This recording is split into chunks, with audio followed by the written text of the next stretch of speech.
Magandang hapon, Tess. Magandang hapon, Pao. We're Welcome back. I know, thank you. After a And long welcome. hiatus. I know it's been gaano ba katagal tayo? About a One month. over a month. Over a month, yeah. So Yeah. now we're in February, early February. So sorry that we kind of took a break. I was away for vacation. I was hopeful was gonna record from. I was in Colombia for about 5 weeks, and I was hoping that I will start recording there, but not having a set and everything, it Yeah, was just right. You were complicated. having so much fun with the beaches and everything. Yeah, Don't believe him. can't complain, but I was complaining while I was there na masyadong mainit.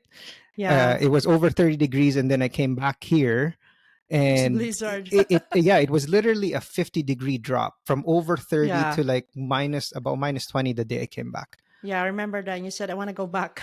I want to Yeah, go back to Colombia. Yeah, well, but it that's how was it is. definitely a good break. Now we're back. It's early February, so we missed most of January, but I think it's good because we can give everybody an update on what's happening. I was gonna say So maybe we many can start things. off na mag-recap ng 2024, and then let's just discuss how 2025 is going so far, and all of this new things happening now. We're dealing with tariffs from the United States and how that's going to affect the market. That's right. Okay. So, So Tess, can you give us a quick rundown on how 2024 ended? How was the market? How's sales, and how everything was? sure. Here we go. In 2024, GTA home sales rose slightly while new listings surged. A lot of new listings surged into the market, putting buyers in a favorable position. Because as you know, we're still in a buyer's market. Condo prices, though, dipped. I guess that's everybody see that already. But single family home sales gained traction, especially if they're priced well. They sell like fast. In 2024, the GTA housing market experienced a transition with slightly higher annual home sales of 67,610. That's up by 2.6 from 65,877 in 2023. That's an increase of 16.4 increase in new listings, and that basically giving buyers more choices out there. Buyers, particularly in the condo apartment market, gained substantial negotiating power, leading to a slight overall decline in average selling prices for all home types combined. Um, in 2023, used to be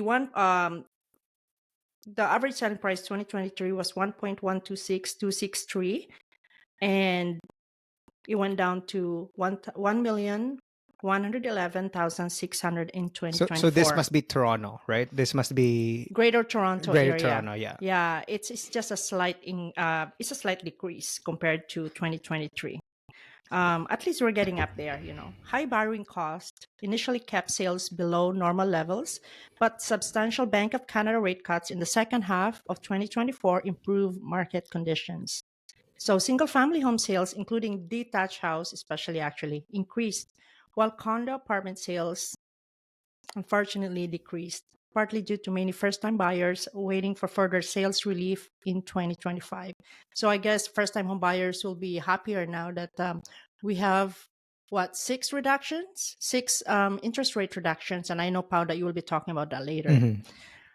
So, how's the 2025 going so far? And how's the current market? I see an uptick in freehold homes. A lot of listings have an offer presentation. Even though we're in a buyer's market, I don't understand why.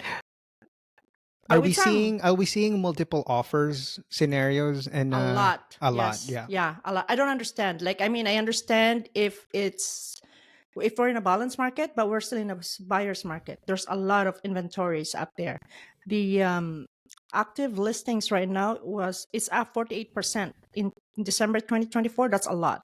Mhm. So I don't understand why a So lot of so so there's a when lot of bidding going Yeah, so on. when you say that, is like because there's inventory, what from being on the front line there of showing houses. So would your recommendation be, because there's inventory, instead of uh kind of outbidding somebody, like there's a lot of inventory, so kind of move on to the next property? Is that kind Mhm. of the what you would suggest? I would, yeah, well, I suggest to price it according to the market value. Mhm. and just offers anytime, especially for condos. Why would you go for bidding for condos? Because what happens is people go in. For example, it's worth 600. You price it at 399, which is 400, 200,000 less, right? So people would start going there. You get the clients excited, even the agents. That then when they ask when you look at the comparable, it's It's not way even higher. close. It's quite Yeah. higher. And then they ask the listing agent, what's your price expectation? It's actually 150, 200,000 higher. Wow, that's happening, So, huh? yeah. And so I think it's a waste of time, both for the agents and, especially the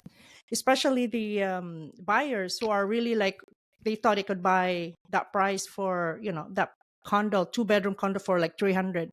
Obviously, we know it's impossible. Like, you know, I always in thought that, Toronto, because I find that can be dangerous, that it can actually not it it it backfires. yeah, it backfires, and it does kind of skew the prices of homes when you're able to do that. I always thought that the solution to fix that would be, if you have a list price and then somebody gives you that with no conditions, there should be something that that you have to accept it, kind of kind of thing, right? Because Exactly. it would Yeah. fix that, right? But because Yeah. it's kind of just a sales tactic, It so is a which is not. sales tactics, but I don't think it works in Mhm, this type of market.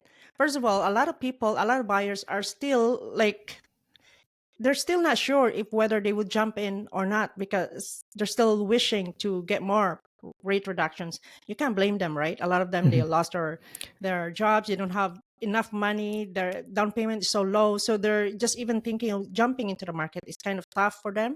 mhm. And so you get them excited with that low price, thinking that that's the price, and then Yeah, for I want to touch you it. know I'll touch on so the rate stuff in a bit. Yeah. yeah, so I don't I disagree with that. I think that if they want to list a condo, to make it close to the at least market value and offers anytime, and even if you do bidding, right, fine, do an offer presentation, but at least make it closer, maybe 30,000 closer, at least it's not too far off.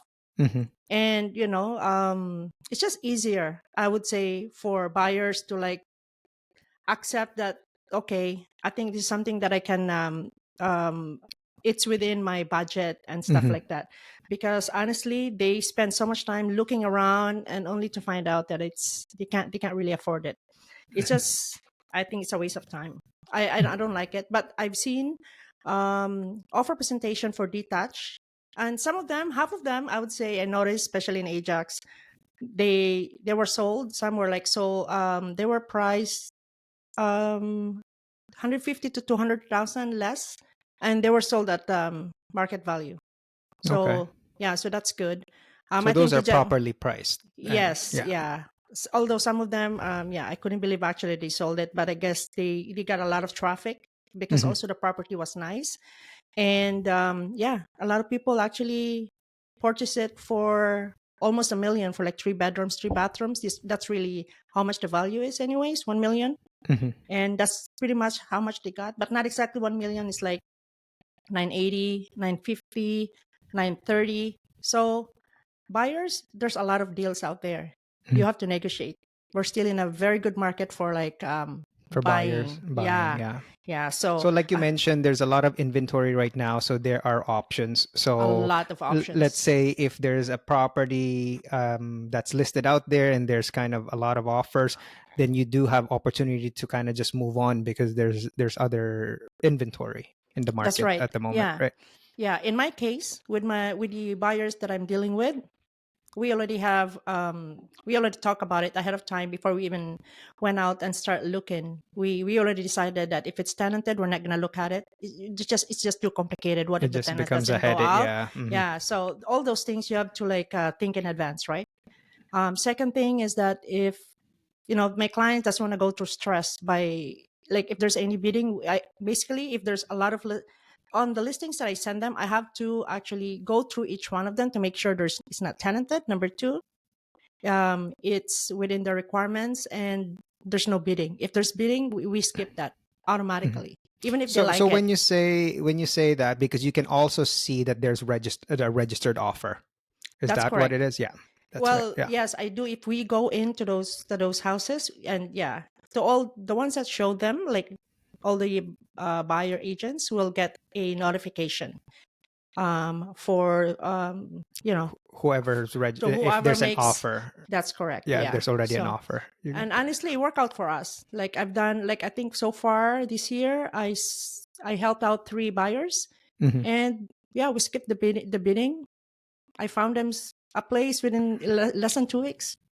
We Yeah. were looking at places everywhere. I made sure that I look for places that within their budget and within the requirements. And there's so many to choose from.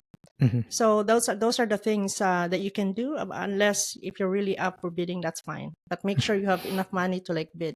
The thing is, if you're going for offer presentation, you tend to kind of like go over your budget. I Mhm. mean, unless you have extra money. Well, from the financing standpoint too, like I want to just touch on that. When you do multiple offer scenarios and then you're overbidding, keep in mind that you may need an appraisal for that property, and because of you're just overbidding just because of you're competing, it doesn't mean that's the actual value of the property. That So is when you get correct. when you get an appraisal, you might not get the financing you need because the appraisal might not be, let's say you're bidding 1 million on a $900,000 property. The appraisal is only going to be 900, and you can only get a percentage based on the 900, not based on the million, just because that's what your purchase price was, right? So you have to keep in mind there is a lot of other risks with That's correct. multiple Yeah. offer scenarios. So make sure Yeah. that you talk to your mortgage professional on what those implications can be. And given that we are in a buyer's market, I always make sure I have my client's best interest, meaning we always put the conditions of financing Mhm. and home inspection. I mean, especially if you're buying a property is close to 1,900,000, even if it's condo that's older than it's 10 years old and stuff. It's their decision really to get a home inspection done, Mhm. but it's a peace of mind, right? Mhm. But for detached, it's a must. Mhm. Like I always say, no, you put that in there, Yeah. right? We don't go with firm offer, no. Mhm. Yeah, no, no, I totally, and even on my end, I was just discussing to you before we went live here. Yes, That so I had a question from a client over the weekend. It's like, oh, we might, my agent is trying to tell me to drop the financing clause, and I'm like, well, you have to be careful because we do have a pre-approval, but keep in mind a pre-approval only. The pre-approval is based on your credit and the income for the most part. that's correct. The Yeah, property is not accounted for. So there are other factors that a lender might say no to a property, right? Like just an example, it's not typical, but there are. Like I think in my career, there's probably like just a handful. Like one is, the property was too close to a railroad track, hmm so that can affect marketability, right? Or it's close to brings the value down. yeah, it's close to a factory, let's say, and then there's other factors that would make it not marketable, or it was a previous grow up. Like so, there's things that we cannot see going into it. So, like I think you mentioned earlier, the smart way is like the better to better to entice your offer, instead of waiving the condition of financing from 5 days, maybe you can do 2 or 3 days, right? Exactly. Yeah, But I would recommend to definitely keep that condition of financing just to protect that's the right. buyer, right? That's right. Yeah, the main thing is don't kill the deal. There's a lot of ways to negotiate. Bring down instead of 5 business financing, make it 3 days, make it 2 days. Speak to your mortgage broker. Speak to On Paulo. what's doable, yeah, for Yeah, sure. exactly. You Hmm. never know until you ask. Same thing with home inspection. Instead of 5 business days, maybe you can get it done within 24 hours. Hmm. Some home inspectors available. You just have to give them a call.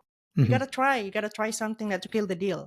It could work out, and in my case, yeah, I made it work in most of them, anyways. Good, good. Before you walk away, Hmm. especially when your clients really love the place, so you have to Hmm. do what's best as their realtor. But So I think you touched on the supply. There's definitely supply out there. How about days on market? Like, is it mainly dependent if it's priced right, or and I guess there's a difference between detached, like freehold homes compared to i'm the condo market. I'm glad you asked that, Pao, because I noticed here, there's two different types of days on market, right? Listing days on market is when you put it up there, when you start listing it on MLS and then it got sold. That's like that's the listing days on market. Tapos yung personal property days on market is when it's a total numbers of days on market where yung in-start mong ilagay doon tapos then you have to take it out, you have to relist it, then suspend, like all those days. Oh, okay. I would say that's actually the right measurement is the property days on market. So if we Mm, look at that, so anyways, the average days on market would be 36 days for all the so, Greater Toronto area. Pero ang personal days on market is 56 days. That's the average. okay. Getting it in, out. That makes sense, right? Because we've seen that it's been in the market. There's a lot of properties in the market for a while. Mhm. So yeah, just to clarify, I think what Tess is saying that because typically when you list a property, in the duration of the time that you have listed, you can, cancel the listing, Released it. you can release it. But so which one is actually the one that combines all of them, you're saying? The What's the term? property days on market. Property days on market. Okay. Yeah, but what they actually show there in the Treb Market Watch is listing days on market. Actually, they have both. Let me see here. Yes, they do have both. But I'm just saying that the right measurements would be the PDOM, which is personal days on market, property days on market. Sorry. So which is Um, about 56 days, so about close yeah, to 2 months right now that's is close. probably average. Which is about right because a lot Yeah, of people. that Yeah, makes sense. yeah. Because if it which doesn't sell, you which gotta. which overall, to be honest, is not too bad, right? Yeah, I think considering we were just used to a market where 2 days, and like that's not normal. Where COVID time. yeah, COVID times where it's like everybody's fighting for it. Like if it goes for a week, it's like it's Yeah. normal that it's gone in a week. So Um, again, so that's for the GTA, by the way. So GTA, Greater Toronto Area, listing days on market is 36 days. The property days on market for GTA is 56 days. 56 days. Okay. Yeah. Now it's the same for Halton, Peel, City of Toronto, York region for that listing days on market and property days on market. However, in Durham, the listing days on market instead of 36 is only 30 days, and the property days on market for Durham is 46 instead of 56. Okay, so it's Yeah. faster in So a Durham. Yeah, lot. Yeah. So if you look at it, if you really think about it, you'll see that a lot of people are going because this way people in are the east probably getting side. more deals. Yes. Is what it Yeah. is. Yeah. They're getting a lot more deals here, and there's a lot more properties. A lot more traffic, and they get sold fast. I noticed also that Dufferin County also have 30 days on market, listing days on market, and 41 property days on market, and Simcoe County only 45 days on listing days on market, but the property days on market takes forever, 71 days. Wow. Yeah, so it was in and out. I guess they have to strategize to sell it. But I was like, wow, Durham, the place to be. I'm just saying. Mhm. Well, You yeah, go no, I ahead. know for a fact because I'm in the Simcoe area, right? So Yes. yeah, the properties definitely has been going a lot slower here. You're Yeah. seeing the properties listed for months around here. Yeah, So yeah. So 45 days for you guys, listing days on market, and property days on market is 71. mhm. So it's 2.5 months before it Wow. gets sold. That's a long time. So let's see here. What else do we have? I guess how's the condo market? Well, condo market is still low. It's still a lot of condos are still sitting on the market. Mhm. But I noticed that if they are priced correctly, not Mhm. higher, because a lot of sellers are selling it at a higher price without thinking that we're still in a buyer's market, and a lot of them, I think, they're trying to take it off the market because they're thinking the more of like there's more there's more Rate rate reductions reduction, coming up. Yeah. which will increase the price of the house. But I really don't think so. With condos, I think it's gonna be flat. It's Well, gonna be flat, I yeah. think. Yeah. I think the problem in the condo market is like definitely it was overpriced before. So now that Exactly. yeah, it You was got it. overpriced before, and now that all those new builds have kind of been built, and then the price is not where it's supposed to be. Now you have a surplus of inventory. But the problem in the condo market is what it's going to be in 2 3 years time, because now that there's inventory in the market, the condo starts, like when they're building, they stopped it, right? That's right. And so once all this inventory is gone, let's say by this year, next year, for them to build condos, which takes about, I don't know, 2, 3, 4, 5 years. Now there's going to be a time frame there where there's going to be no available inventory for condos because they haven't been starting now, right? That's right. So Tsaka marami ring tao kasi siguro kaya hindi sila bumibili ng condos because, those investors, a mhm. lot of them are investors, not just the first-time home buyers, right? They're scared to rent it out because of what's happening. Well, It's a really couple of bad. factors. One is you're not cash flowing Excuse on the me. condos, especially Exactly. with condo fees, and yeah, and Rental number is two, low. yeah, Rental is low right now. rentals low. Um, the risk of with the landlord and tenant act favoring more the tenants, that's another Right. thing that is a problem in Ontario. That has to change. So yeah, definitely from an investor standpoint, it's not looking as attractive, and a lot of those condos are being bought by investors, Exactly. So, right? Pa, what's going on in the mortgage front? So yeah, so before I jump into the actual numbers, I just want to kind of like overall, like, so basically there was an announcement last week for another 25 basis point reduction, so a 0.25 reduction on the overnight rate, right? Yeah. So a lot of the contributing factors to that, that's why I want to kind of go over the list, is like inflation numbers, right? Inflation is down to 1.8 in December.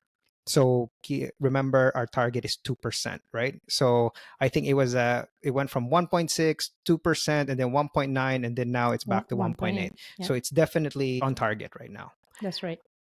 Unemployment is actually pretty high. It's 6.7 6.7 Canada wide. Toronto is around 8.4. Keep in mind, pre-pandemic, this number was around the 5% mark. So a healthy would be 4 or 5% on unemployment. So it's definitely, we want to keep that in check for sure. Yeah. One thing I was mentioning to you earlier is I was just listening to a podcast, and insolvencies are actually up. So that's typically a leading indicator for problems in the economy, right? Because insolvencies is people filing for consumer proposals, bankruptcies. So I think a lot of people are struggling. They're in debt, and they're filing consumer proposal and bankruptcies because if they're getting fired from their job, that can lead to cash flow problems and financial issues with households, right? GDP, we're technically still not in a recession, because I believe the third quarter of 2024, our GDP still expanded 0.3, which is not a lot, but it's borderline there. And just to put it out there, what qualifies as a recession would be a contraction in our economy in 2 quarters. So right Mhm. now we haven't seen any quote unquote negative growth, if we don't factor in GDP per capita, which is dividing it by number of people. Like, I don't want to jump into the details of all of that, but so all of that and a lot more contribute to rates, right? So the sixth consecutive drop in the Bank of Canada overnight rate, now we're down to 3%. So now, Tess, the question is, this is the question I get a lot as soon as this rate announcement is announced by Bank of Canada is, okay, so rate is at 3%. And why am I quoting rates in the 4%, right? So just to start, this overnight rate that only affects variable rate and lines of credit, either unsecured line of credit or home equity lines of credit, right? Fixed rates are influenced by bond yields. It actually have fluctuated with Trump being elected as president. Um, it's actually fluctuated up a bit, right? I know everybody's only pays attention to the Bank of Canada overnight rate announcement. If you're a fixed rate holder, that doesn't really affect you directly, right? So what the 3% overnight rate means, that you don't get that as a consumer. Okay, that actually affects the prime rate, right? So that 3% affects the prime rate, which your variable rate and your lines of credit is based on. So 3% overnight rate means a reduction to 5.2% on the prime rate. So as you can see, there's a spread there, right? So from the 5.2, you are getting a rate discount. And then that's up to the banks on what they do, right? So typically your variable rates were a discount, let's say 0.5 or 1% below that, depending of if it's insured or uninsured. And insured and uninsured, just a quick summary of that. Insured is when you're paying CMHC fees. So you're putting less than 20% down payment, you're paying an extra premium, so you're getting a better discount on that variable rate. Okay. And on the fixed side as well. Um, but yeah, so what's happening right now, because the banks are anticipating that these rates are going to keep going down, that discount, they're actually adjusting that. So, not saying so many words, they're keeping a bit more of the profit in their pockets, right? So yeah, so like for the people that are waiting for the rates to keep going down, keep in mind that that rate decrease doesn't translate to consumers all of it, right? So keep in mind the bank is in between that. So in this situation with the variable rate, that discount is, they're lowering it as these rates are dropping. So you might not be, even if these rates go down even further, it doesn't mean that you're getting that low rate, right? Keep in mind that, yeah, just the banks have their margins on top of that. Well said. Okay. So that's the first rate announcement, was a 0.25 reduction. That's six consecutive drops in the overnight rate. So there's 8 announcements per year. The next one is March 12th. I Okay. wonder what's going to be. I know it's going to be another reduction. That's Well, my prediction. so when I wrote up a bit of notes on this, I was saying, 7 rate reductions, we can see another zero point 0.5 to 0.75. That's what a lot of experts are saying. But now we're what, After February 3rd today. We had big news over the weekend thanks, about, Trump. yeah, about the tariffs coming in. That's definitely going to affect us, and those Game extra changer. tariffs that's going to be put on Canadians is definitely going to be hard. People are struggling paying their bills, and now you're going to add 25% tariffs on certain things. So I think the Bank of Canada would definitely have to do more rate cuts. And now from that estimate of zero point 0.5 to 0.75, you might be looking at, I would say at least maybe you're looking at 1%. Let's just a speculation, let's say. So the overnight would be at 2%. But keep in mind, there's that spread, right? So right now, people are getting about, let's say, 4.5 on the variable, just on average, right? On, if with the overnight being 3%, so let's say 1.5, 1.25 to 1.5. So if the overnight rate drops to 2, you're still looking at a bit 3% above on the That's pretty variable, good. right? Which I'm is good with good, that. which is good. But I just want it clarified, because people think, oh, 2%, we're going back to that 2% rates. I still highly doubt that, right? Yeah, But yeah. we might be seeing lower than expected, just because if this tariff thing continues, and depending on how long it goes and what's negotiated, right? Having said that, what does that translate to? To buying a house. So to those who are waiting, yeah, Yeah, well, you know I what's gonna think. happen. You know what's gonna Mhm. happen. Can you Well, afford it? I think you just, if you have been pre-approved, right? If you can afford it now, just go within your budget. Just jump in. We don't know what's gonna happen with this Trump thing, Trump tariffs. yeah, I think if you're thinking of buying one, definitely get a pre-approval in place now and lock in Yeah, some rates, because the market is volatile and yeah. we don't know. We know variable rates are, I can pretty much say that that's going to go down, but we don't know how it's going to affect the bond market with all of these tariffs. uh, Ideally it'll go down, but keep in mind, if inflation goes back up, when inflation was high, like, rates were high, Hmm. right? So like, I'm not going to pretend to be an economist and figure that out, but my point is, it's going to be volatile. We don't know. So if you're looking at buying a house, definitely lock in some rates, just to be safe if you're looking at the next 120 days, right? Because tariffs will definitely put a strain on supply, and building new houses can get more expensive as well. So Is there there you go. anything you wanted to add to that, Tess? Yes, yeah. I just read this from Sean Cathcart of CREA, Canadian Real Estate Association. He's saying that his forecast remains optimistic for a significant surge in demand in spring 2025. when interest rates are expected to bottom out and sellers are likely to list properties numbers as winter ends. Sellers are likely to list properties in large numbers. We already know that a lot of them are holding off and they're probably selling by March or April. And so he's saying the Canadian Real Estate Association, is he the president? Sean Cathcart. He's saying that he's very optimistic that it is rate reduction, like you said, Pau, is going to keep going down, and there's going to be a large numbers of sellers coming up. Well, keep in mind, like I mentioned earlier, that the podcast I was listening to with insolvencies, that could mean that, people are being bankrupt, filing consumer proposals. You can see more people not being able to afford, like So many homeowners, variables, yeah. and that's gonna, put more inventory in the market as well, right? That's right. Because he So said, aside yeah, from the sellers that are on the sidelines that want prices to go up, so there's so many factors that so I think it'll be a volatile 2025 for the most part. he's very optimistic. He said prime rate cuts are expected to continue into 2025 despite uncertainties from US tariffs that might affect the Bank of Canada direction, and pent up buyer demand will eventually come to fruition. Mhm. So we shall see. I well, can't wait well, I think the rate cuts is for sure. yeah, it's We just that's don't know pretty how much much. yeah, because actually the tariffs is going to influence it to go down even more, right? Yeah. Let's hear more expert opinions from RBC chief economist. He said tariff could wipe out growth for up to 3 years. And then BMO chief economist said Trump's tariff hammer will come down hard on Canada's economy.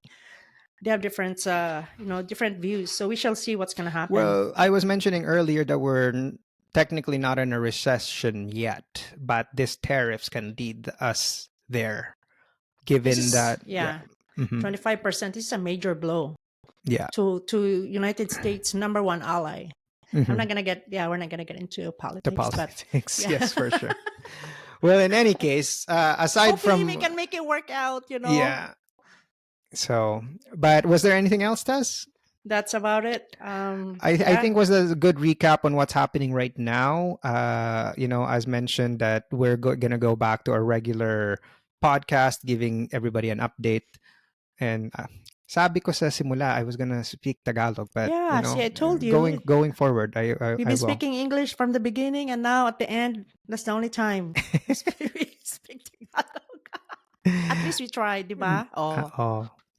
But Tess, thanks again. Thanks for your time. And again, for anybody it's always a listening, pleasure. we're on YouTube, TikTok, Instagram, and Facebook. Facebook. So make sure you follow. And if you like the podcast, please subscribe and give us a like. Yeah, and please feel free to reach out. Don't be Yes, shy. If you definitely. have any question, If any of this does not make sense at all or is a bit more complicated and you're in the process of buying or have questions about mortgages on the real estate side, feel free to message us and we can definitely have a conversation. yung numbers namin ni Paulo, pwede nyo kaming tawagan. Kung hindi kayo komportableng magsulat ng comments sa For aming sure. social media, you can always give us a call. We'll be happy to answer all your questions. We'll try anyways. Sounds good, Tess. Well, thanks a lot, Tess. And until the next one. Bye-bye. Bye.